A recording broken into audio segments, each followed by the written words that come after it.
Good afternoon, everyone. I would like to thank you for being here this afternoon.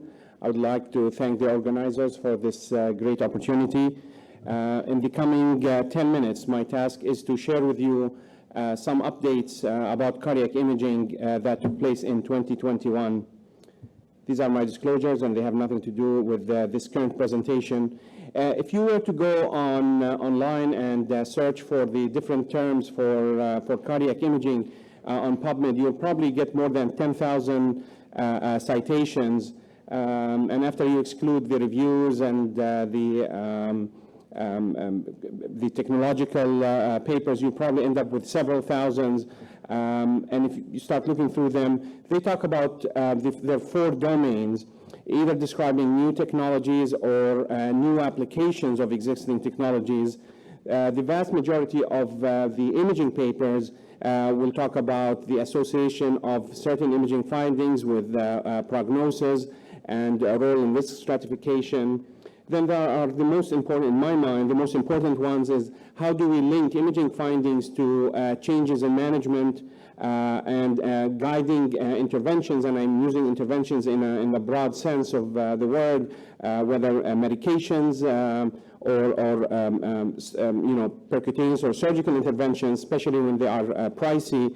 There's a small section there, and then there's the new attractive field, which is machine learning and augmented or artificial intelligence, and how it can be merged with imaging to optimize the yield.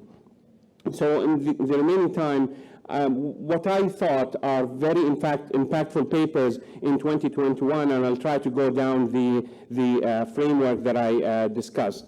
Since COVID is not done and we have to mention COVID somehow, this is one paper that quantified for the first time the impact of the pandemic on the early phase of the pandemic on imaging studies. This is an international multi-site survey that looked at the reduction in various imaging modalities in the first 3 months of the pandemic, including 108 countries, including the United States. And as you can see, there is a significant reduction across the board in all kinds of imaging modalities, ranging from 50 to 90%. And overall, it came out at 65% reduction in all imaging modalities. The interesting finding in my mind was that the reduction was similar between U.S. and non-U.S. sites, with the exception of invasive coronary angiography, where the reduction was more pronounced in the U.S. And that reminds me of the debate that took place early on. Should we start using thrombolysis for acute MI patients? And it feels that the trend was a lot stronger in the United States, as manifested by more significant reduction in invasive angiography in the U.S. compared to non-U.S. sites. The other important paper, this is one sample of the many publications on case series describing imaging findings in patients with mRNA vaccine-associated myocarditis. And I think this is an example, a great example of how imaging can be used to understand the underlying mechanistic processes that are involved in certain disease processes. For example, in this case, they described several patients who fulfilled the criteria for myocarditis using parametric imaging with cardiac MRI. And this has been borne out in even more recent studies that showed an incidence of about 2 per 100,000 an incidence of vaccine-associated myocarditis of about 2 per 100,000 patients. So the next step will be to use imaging to try to understand exactly the link between the vaccine and the occurrence of myocarditis. If you haven't read or downloaded this document, I strongly encourage you to do so. This is the ACCHA chest pain guideline. There are several. It's an excellent document, extensive. This is the first time that there is a document that actually talks about a specific symptom rather than a disease process, and it goes through in a systematic way, deciphering and teasing out the different kinds of chest pain, history, physical, ECG. Since this is an imaging update, the importance is for the first time also, there is an indication of no testing in low-risk patients and in asymptomatic patients. So if you get a patient, whether it's acute chest pain in the ED or a stable patient in the clinic, identifying patients as being low risk according to certain clinical decision-making pathways, no testing is actually supported by guideline. This is the basis for an ongoing clinical trial to prove the safety of this approach as well. For the stable chest pain patients who are intermediate to high risk, this is also again precedence where an imaging modality is given a class 1 level of evidence A. When in this case, this is cardiac CT, where it's been shown through multiple randomized trials that it improves identification of atherosclerosis and guides subsequent management for patients identified with coronary artery disease. Functional testing as a big term, including various radionuclide, stress test, and echo modalities, also received a class 1 level of evidence B because of lack of randomized trials to support this role, and specifically the role of these modalities for diagnosis of myocardial ischemia and for estimation of risk. There's kind of slight differences here. And if you were to consider a radionuclide myocardial perfusion imaging, there is support for using PET myocardial perfusion in favor for SPECT due to increased diagnostic accuracy and improved downstream utilization of testing. We're going to show several studies now where imaging actually can guide management, especially when these interventions are expensive.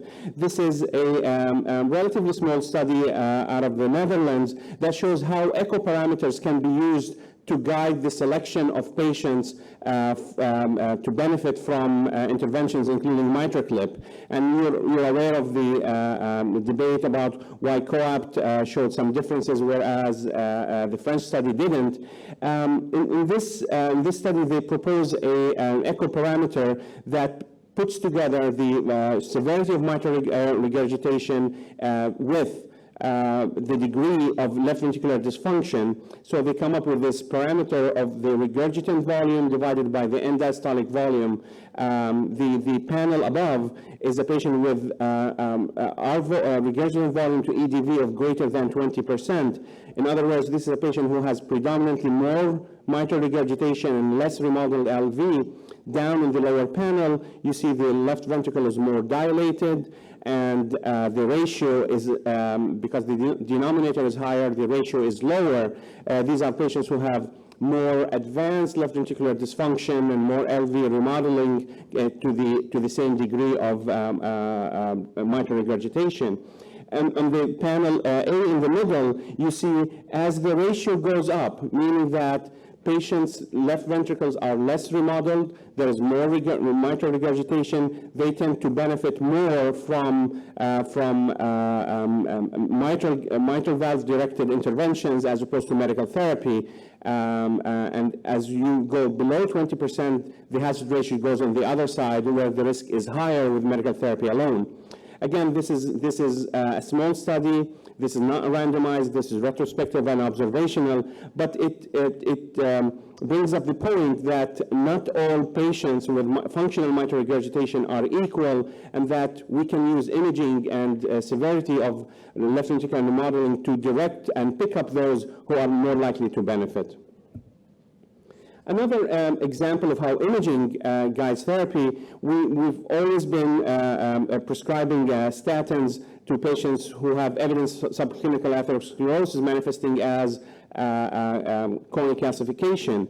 There are no randomized data, but there's mounting evidence, mainly retrospective and observational, that supports this approach and shows benefit in a dose-dependent fashion. This is more than 33,000 patients from Denmark. All of them had either no coronary disease or non-obstructive coronary disease, and the study shows that as your coronary calcium score goes up, the benefit from initiating statin therapy increases, and the number needed to treat goes down, meaning that patients with non-obstructive disease and higher degrees of coronary calcification are more likely to benefit from statin therapy compared to those with lower grades of coronary calcification. With regards to MINOCA, or myocardial infarction with non-obstructive coronary artery disease, this is a study on the role of cardiac MRI. The role of cardiac MRI in patients with MI and non-obstructive coronary disease is established and it receives class 1 recommendation in the guidelines, but the investigators out of Sweden came up with an update or rerun their initial study. I lost my slides. By redoing their analysis and doing cardiac MRI with two differences: doing cardiac MRI sooner and using parametric mapping, primarily focusing on T1 maps and looking for edema. And what they found that by doing cardiac MRI sooner on these patients, you are more likely to find a cause for the troponin elevation in the absence of obstructive coronary disease. As you can see on the left side, the section or the proportion of patients who were normal comes down, and you're more likely to find abnormalities by doing the MRI sooner using modern and contemporary techniques. There's no discussion in imaging. No discussion in imaging is complete without mention of the ischemia trial. This is a post hoc analysis out of the ischemia trial, looking at the association between the degree of ischemia and outcomes. And surprisingly, there was no association between the extent of ischemia and long-term outcomes, and there was no degree of ischemia that predicted benefit from revascularization. However, I would like to remind you that ischemia was an entry criterion for ischemia, so everybody who got into ischemia by definition needed to have moderate to severe ischemia. So if the variable has a narrower range, its predictive ability becomes a lot less, and then in some sense it's not surprising that ischemia was not predictive. It's just it's a self-fulfilling prophecy based on the study design. This, in my mind, was one of the most important and impactful studies, is using coronary calcium in the emergency department patients presenting with chest pain. Again, we're not talking about CTA, we're using coronary calcification, and the investigators looked at more than 5,000 patients. All of them had normal troponins and normal ECG. They were rather on the low end of the spectrum in terms of risk, with 9% smokers, 13% diabetics. But they found that if you do a calcium score on these patients, if the patient has a calcium score of 0 in the emergency department, there's less than 5% chance that they have any coronary artery disease, and less than 1% chance that they have obstructive coronary artery disease. And only one in 200 patients required revascularization. This is very impactful, and this is very powerful, and the negative predictive value for a calcium score of 0 in the emergency department is more than 99%.